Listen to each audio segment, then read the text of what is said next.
How's everybody doing? This is AKA OnStar, and we're alive! Just kidding, we're already dead. We just don't know it yet. Welcome to another week of Free-to-Play Frenzy. This week we are covering Gotham City Imposters, which is one of the more entertaining games, in my opinion, that I've looked at for this series. It's a shooter set in the DC Batman continuum, and you play vigilantes. So you take care of the city, quote unquote, take care of the city when Batman's off doing his thing, and you're running up against a bunch of crazies that try to emulate the Joker. So it's just Batman versus Joker, and with a lot of insanity, thrown in, which is a lot of fun. The weapon system in it is pretty straightforward. There's a lot of really wacky things in there. My favorite gun is the boarding party, which I'll mention later. But you can load out with a basic weapon, a secondary weapon, a gadget, and a tool. And then you have a psych profile, which is like perks, body types, and all sorts of stuff. And so, custom character customization.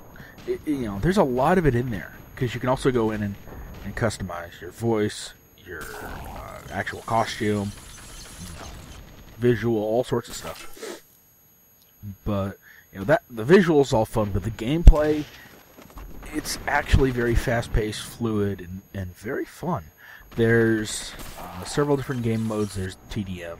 There's essentially domination. It's called fumigation. You have to control these gas producers.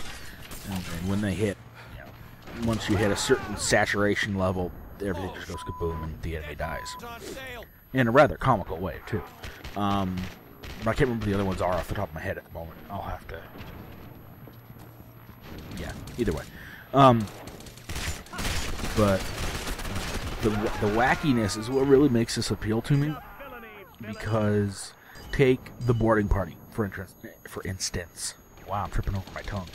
I mentioned it and said it was my favorite weapon. What it is you took like a small cannon that you're carrying around in your hand, and you shoot angry parrots out of it. This isn't, it's not like a grenade launcher that lobs it in an arc, or,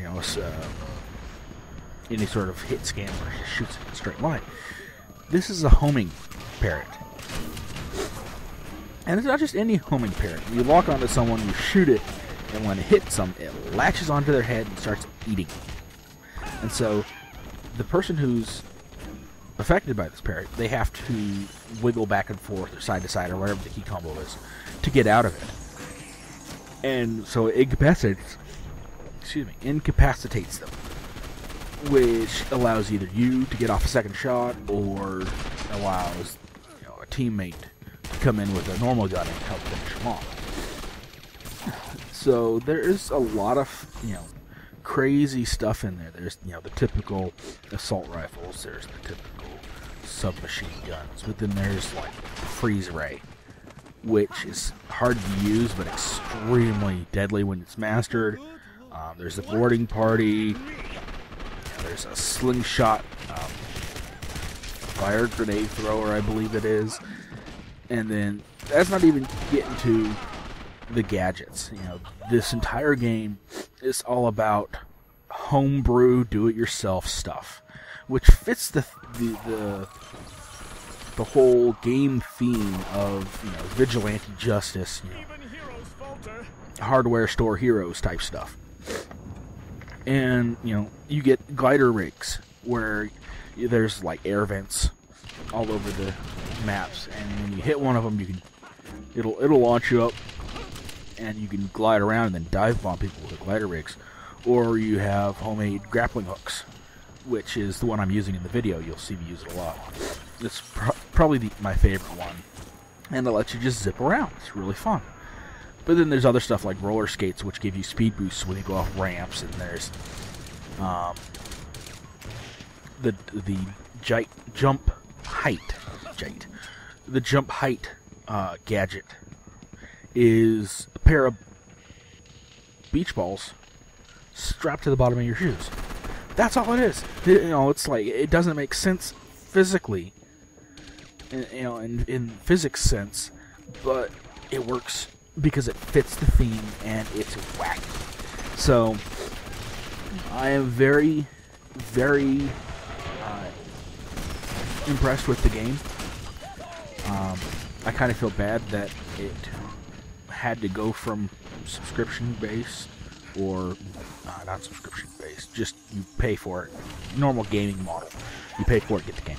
Now, I'm sad it had to leave that to go free-to-play, but hey, that means I get to play it now. It's still pay-to-play over on the PS3 and the 360. Hopefully they'll swap it over, because I'd love to have this on the PS3.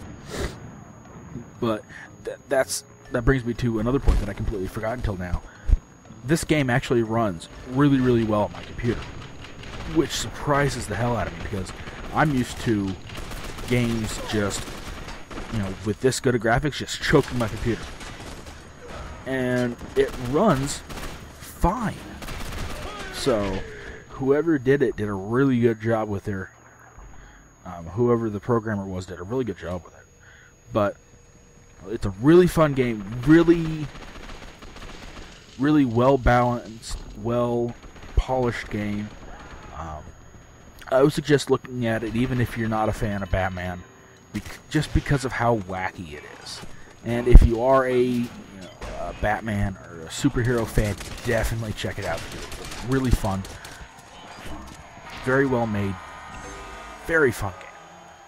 But this has been AKA OnStar. Hope you all had fun. See you later.